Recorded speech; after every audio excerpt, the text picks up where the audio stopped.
நம்ம ஊரில் எப்படி கல்யாணம் நடக்கும் அப்படின்னு சொல்லி தான் இந்த ஃபுல் வீடியோ பார்க்க போகிறோம். கல்யாணம் வந்து பார்த்திங்கன்னா பொண்ணு வீட்டில் நம்ம வந்து மாப்பிள்ளை வீடு பொண்ணு வீட்டுக்கு கிளம்பியாச்சு. அதுக்கு முன்னாடி மேக்கப் ஆனனால ஒரு 4-5 ஃபோட்டோ எடுத்துகிட்டு பஸ்ஸில் ஏறி கிளம்பியாச்சு. ஏறினோடனே பாருங்கள், நம்ம பொண்ணுங்களாம் செம்ம டான்ஸு பாட்டை போட்டோன்னே.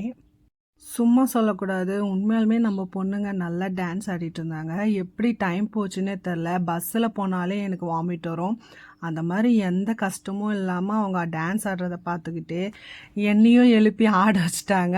அதனால் எந்த கஷ்டமும் எனக்கு தெரியல.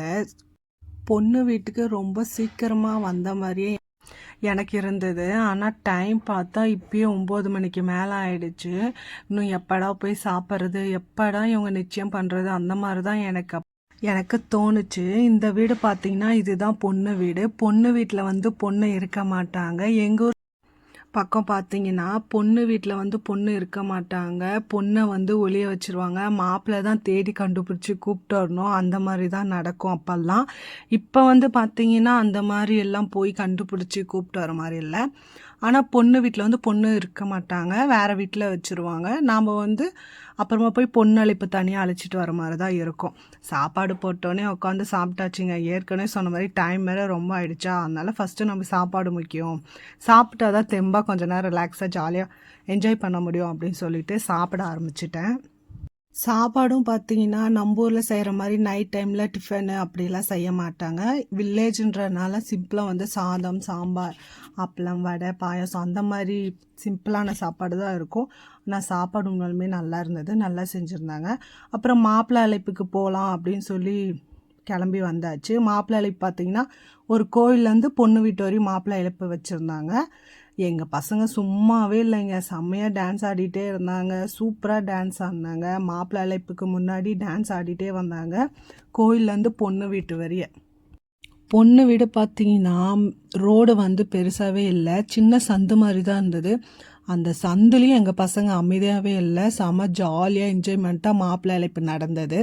மாப்பிள்ளையே எதிர்பார்க்கல இவ்வளோ ஜாலியாக என் கல்யாணம் நடக்கும் அப்படின்னு சொல்லிட்டு. அவர் வந்து பார்த்திங்கன்னா கொஞ்சம் டென்ஷனாகவே ஒரு மாதிரியாக இருந்தார். ஏன் காரணம் அப்படின்னா, கல்யாணம் வந்து திடீர்னு இருந்தது. 2 வாரத்திலே பார்த்திங்கன்னா பொண்ணு செட் ஆகிடுச்சு.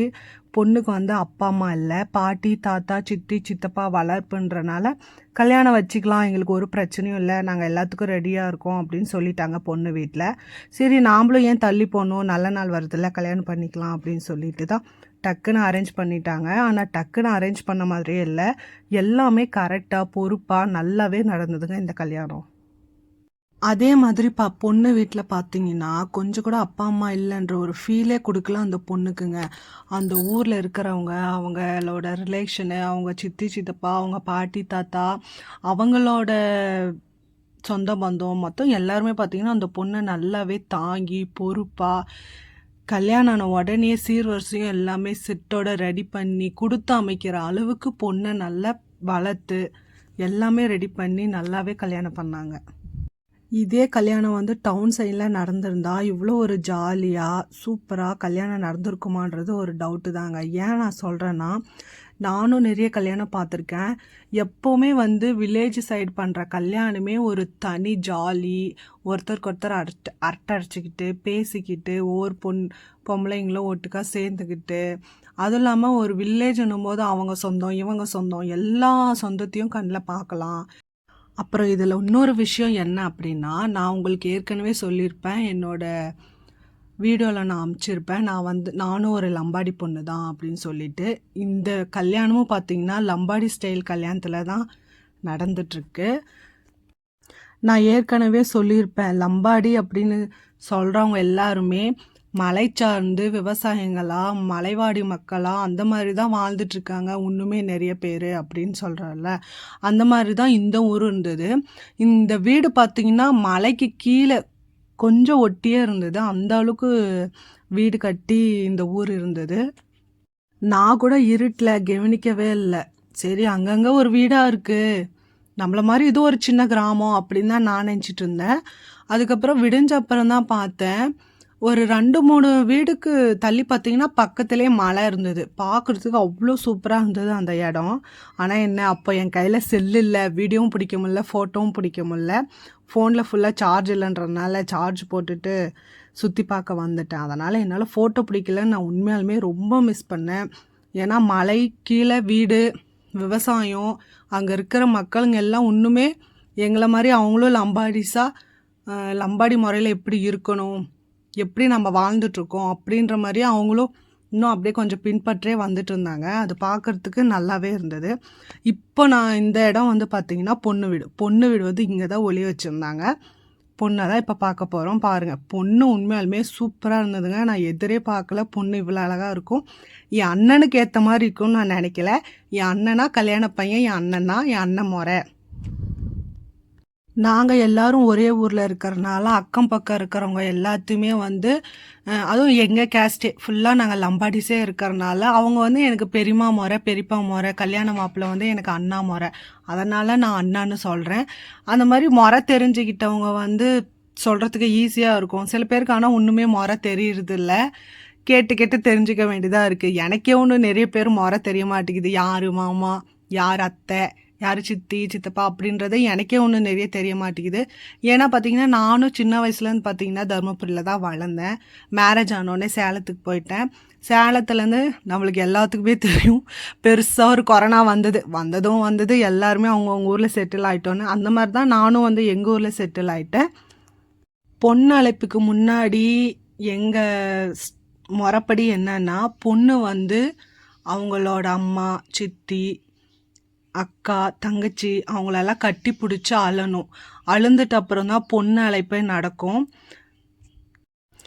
ஏன் வந்து இப்படி அழுறாங்கன்னா, இப்போ வந்து பொண்ணு அழைப்பு முடிஞ்ச உடனே மாப்பிள்ளை கிட்ட போய் உட்கார வச்சு நிச்சயம் நடக்கும். நிச்சயம் நடந்த உடனே 2, 3 சாங்கியம் நடப்பாங்க. அதாவது விளையாட வைக்கிறது, அந்த மாதிரி சில பல கேம்ஸ் எல்லாம் வைப்பாங்க. அந்த கேம்ஸில் பொண்ணு வின் பண்ணுறாங்களா, பையன் வின் பண்ணுறாங்களா அப்படின்னு சொல்லி பார்க்குறதுக்கே செம்ம ஜாலியாக இருக்கும். அந்த மாதிரி சில பல கேம்ஸ் எல்லாம் வச்ச அப்புறம் விடிய காலையில் முகூர்த்தம் வந்துடும், கல்யாணம் பண்ணிடுவாங்க. கல்யாணம் பண்ண உடனேயே மதியம்லாம் பார்த்தீங்கன்னா சாயந்தரம் மாப்பிள்ளை வீட்டுக்கு போயிடுவாங்க பொண்ணுங்க. போன அப்புறம் பார்த்தீங்கன்னா 2 நாளோ 3 நாளோ கழித்து மறுவீடு அழைப்புதல் அப்படின்னு ஒரு வரும். அப்போ தான் வந்து பார்த்தீங்கன்னா பொண்ணு வீட்டுக்காரங்க வந்து பொண்ணை அழைச்சிட்டு வருவாங்க. 2, 3 நாளைக்கு பொண்ணு நம்மளால பார்க்க முடியாது. அதனால் முன்னாடியே வந்து நம்மளால் எவ்வளோ அழ முடியுமோ அவ்வளோ அளந்து தான் பொண்ணு அழைப்பே கூப்பிட்டுட்டு போவாங்க. எங்கூர் பசங்க, நம்ம பசங்க பொண்ணு வீடும் விட்டு வைக்கலைங்க. அங்கேயும் வந்து டான்ஸ் ஆடி தான் ஜாலியாக பொண்ணு அழைப்பும் அழைத்துட்டு வந்தாங்க. மாப்பிள்ளை ரெடியாக பார்த்துட்ருக்காரு. எப்படா பொண்ணு வரும், சீக்கிரம் நிச்சயம் பண்ணுங்கடா, சீக்கிரம் தூங்க விடுங்கடா அப்படின்ற மாதிரி தான் இருந்தது மாப்பிள்ளையை பார்க்கும்போது. ஆனால் நாங்கள் வந்ததே நிஜமாக லேட்டுங்க. எல்லாமே லேட்டாக தான் நடந்தது. தூங்கவே முடியல எங்களால்.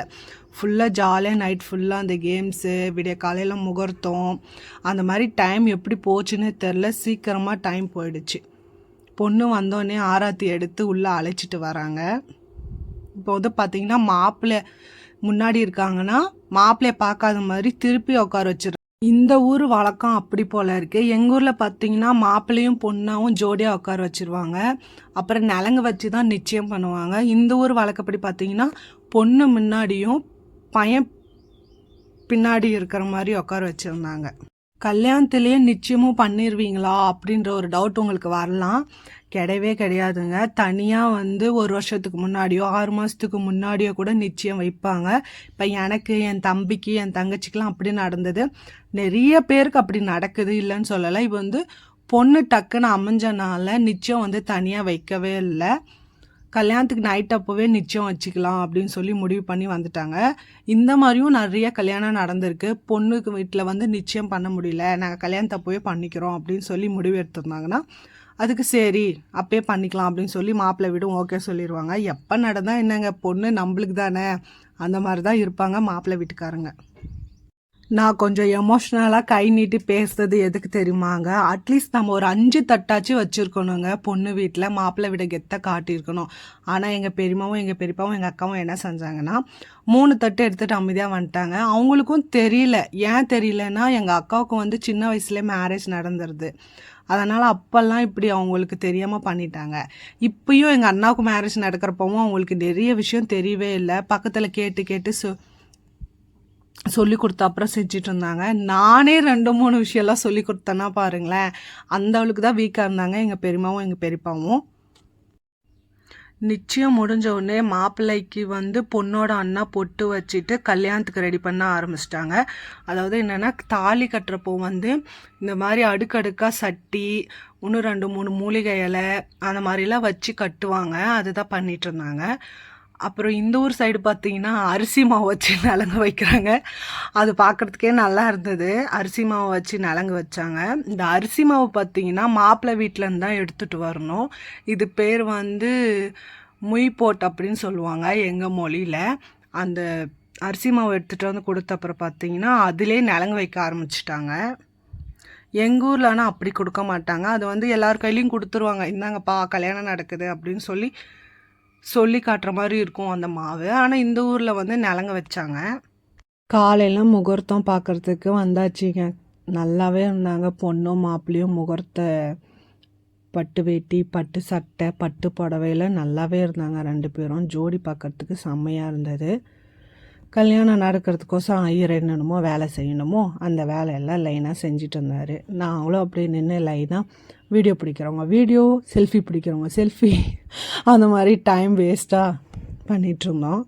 ஏன்னா அதுதான் நம்மளால் பண்ண முடியும். வேறு எதுவுமே நம்மளால் அங்கே நின்று வேறு என்னங்க செய்ய முடியும்? வேடிக்கை மட்டும்தாங்க பார்க்க முடியும். தாலி கட்டுறப்போ மட்டும் அக்ஷதையை போட முடியும், அவ்வளோதானே நம்மளால் முடியும். அந்த வேலையை தான் நாங்களும் செஞ்சிட்ருந்தோம். கல்யாணம் வந்து பார்த்திங்கன்னா பக்கத்திலே இருக்கிற ஒரு கோயிலில் தான் பண்ணியிருந்தாங்க. அந்த கோயிலுக்கு தான் எல்லாருமே கிளம்பி வந்திருந்தோம். கோயில் நல்லா இருந்தது. கோயிலும் வந்து பார்த்திங்கன்னா மலைக்கு மேலே தான் இருந்தது. நான் வீடியோ வந்து உங்களுக்கு போட்டு காட்டணும் அப்படின்றனால நான் வந்து முன்னாடி நின்றுட்டேன். ஆனால் நான் முன்னாடி நின்னதுக்கு நிஜமாகவே எங்கள் பெரியம்மாட்ட திட்டு வாங்கினேங்க. நீ ஏன் வந்து மாப்பிள்ளைக்கு பின்னாடி நிற்கலை? நீ நிற்க வேண்டும் தானே? நான் ஒவ்வொரு விஷயமும் உன்கிட்ட சொல்லிகிட்டே இருக்கணுமா? சொன்னாதான் உனக்கு தெரியணுமா? நீயே முன்னாடி நின்று பண்ணக்கூடாதா? ஏன் நீ நிற்க மாட்டேங்கிற? அப்படின்ற மாதிரி கேள்வி மேலே கேள்வி வந்துக்கிட்டே இருந்தது. நான்லாம் அது பெரிய விஷயமா எடுத்துக்கவே இல்லை பெரியம்மா. நீங்கள் தான் நான் வரல அப்படின்னு நினைக்கிறீங்க. அதாவது நான் தப்பான அர்த்தத்தில் சொல்லலை.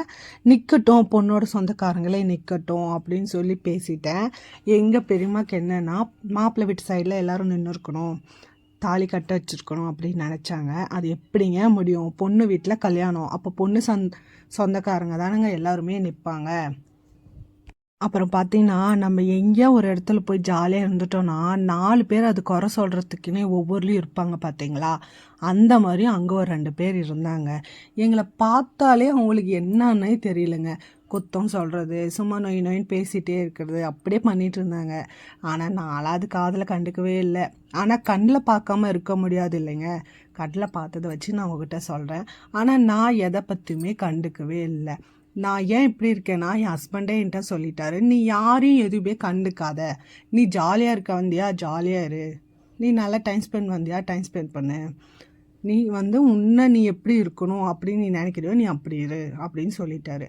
அதனால் நான் அதெல்லாம் காதலே போட்டுக்காமல் கண்டுக்கவே இல்லைங்க. தாலி கட்டுறப்போ பார்த்தீங்கன்னா பசங்களாம் விசில் அடித்து கத்தி ஜாலியாக தாலி கட்டுற சீன் நடந்ததுங்க. பார்க்குறதுக்கே சூப்பராக இருந்தது. எனக்கு வந்து தமிழ் பேசுகிறதுக்கு அவ்வளோ கரெக்டாக வராது. நான் பேசுகிற தமிழில் ஏதாவது தப்பு இருந்தால் மன்னிச்சிடுங்க. பிடிச்சா சப்ஸ்கிரைப் பண்ணுங்கள். பாய்.